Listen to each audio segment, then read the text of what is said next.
Morality is one of those things we all believe we understand until we try to define it. Most people associate it with kindness, fairness, and the instinct to do what's right, even when it's hard. But when you ask where morality comes from, religion almost always enters the conversation. Specifically, people point to the Bible. They say it's the foundation of our values, the original rulebook for human decency. But is that true? What does the Bible really say about morality? Let's be honest. Most people who claim the Bible is their moral compass haven't actually read it cover to cover. And those who have tend to do a lot of mental gymnastics to explain away the troubling parts. Because if you take the Bible at face value, morality starts to look a lot less like compassion and a lot more like control. Start with the Old Testament. It's often dismissed as outdated, as if the New Testament somehow makes all the uncomfortable stuff go away. But let's not skip it. It's still part of the same book, and it's where many of the most brutal moral laws are found.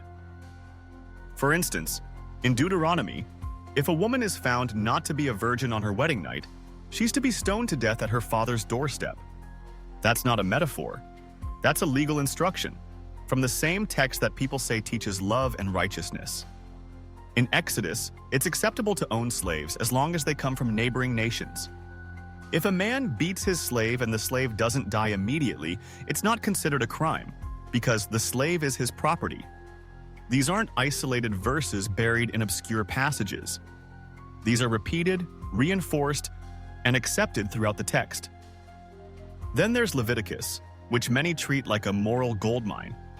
It's where you'll find the infamous line about men lying with men being an abomination. But in the same book, eating shellfish is also an abomination. So is wearing clothes made of mixed fabrics. Yet people rarely hold seafood dinners to the same moral standard as sexuality. Why? Because most of us pick and choose, even the most devout.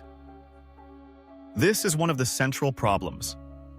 The Bible doesn't give us a consistent, universal sense of morality. It gives us rules, many of which are tied to a very specific time, culture, and worldview. And yet, people are taught that these rules come from a perfect, timeless being. If that's the case, why do these moral instructions reflect the prejudices and limitations of ancient tribes rather than the wisdom of an all-knowing mind? Why is there such a heavy focus on ritual purity, bloodlines, and obedience, and so little on empathy, equality, or human rights?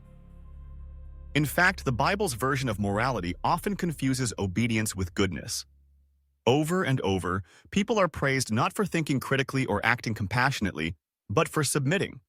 Abraham is willing to kill his son just because God says so. That's not portrayed as disturbing, it's portrayed as faithful. The moral of the story is that true virtue lies in obedience, even when your instincts tell you it's wrong. But isn't that the opposite of what we want from a moral framework? Shouldn't real morality be about questioning cruelty, not just following orders? There's a psychological phenomenon called moral disengagement. It's when people shut off their conscience in order to follow authority. It's been studied in soldiers, cults, and authoritarian regimes. And when you look at certain biblical stories through that lens, they start to feel less like moral lessons and more like moral conditioning. Take the story of the Canaanites. God commands the Israelites to wipe out entire cities, men, women, children, even livestock. These aren't acts of self-defense. They're genocidal campaigns framed as divine justice, and yet they're taught as if they're just part of a righteous struggle. That kind of framing doesn't teach empathy, it teaches tribalism. It doesn't ask you to care about people outside your group, it asks you to destroy them. Even in the New Testament, where the tone shifts and love becomes a central theme, morality is still tightly bound to belief. The idea isn't just to be good, it's to believe the right things. Jesus speaks about loving your neighbor, forgiving enemies, and turning the other cheek, but also says those who don't believe in him will be cast into eternal fire. That's a strange kind of morality, one that ties eternal torture to intellectual disagreement. It raises the question, is that really about being good or just being loyal? The concept of hell itself is arguably the most disturbing moral idea in the entire book. The notion that finite mistakes or the wrong beliefs deserve infinite punishment isn't just harsh. It's morally incoherent. No justice system on earth would accept that kind of logic. And yet, in religious frameworks, it's considered holy. Now, to be fair, many modern believers don't interpret these things literally. They focus on the themes of love, peace, and service. And that's a good thing. But those values aren't uniquely biblical. You'll find them in Buddhism, humanism, even in secular philosophy. Thinkers like Epicurus, Confucius, and Spinoza developed rich moral philosophies without divine commandments. They emphasized well-being, harmony, and compassion without the fear of hell or the reward of heaven. That's an important clue. If morality existed before the Bible, and if people can be good without it, then what does that say about the claim that the Bible is the source of moral truth? More often than not, what we see is people projecting their own values onto the text, filtering out the violent parts, amplifying the loving parts, and redefining what's meant to fit modern ethics. But that's not moral instruction, that's interpretation. And interpretation is always shaped by the moral intuitions we already have.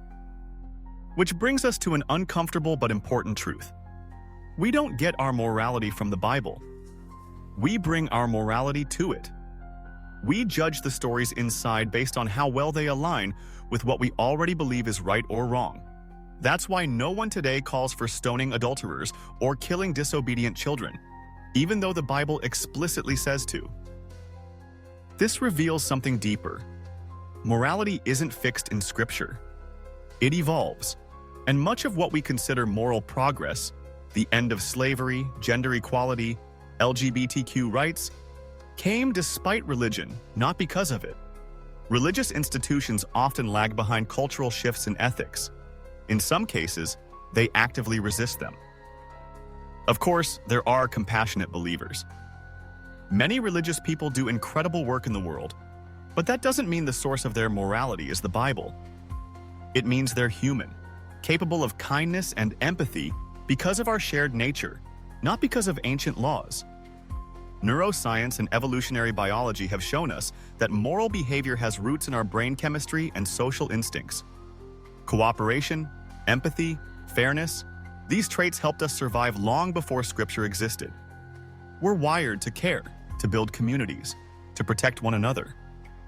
That's the soil morality grows in, not sacred texts, but shared experience. So when people say the Bible is the foundation of morality, we should ask, which parts?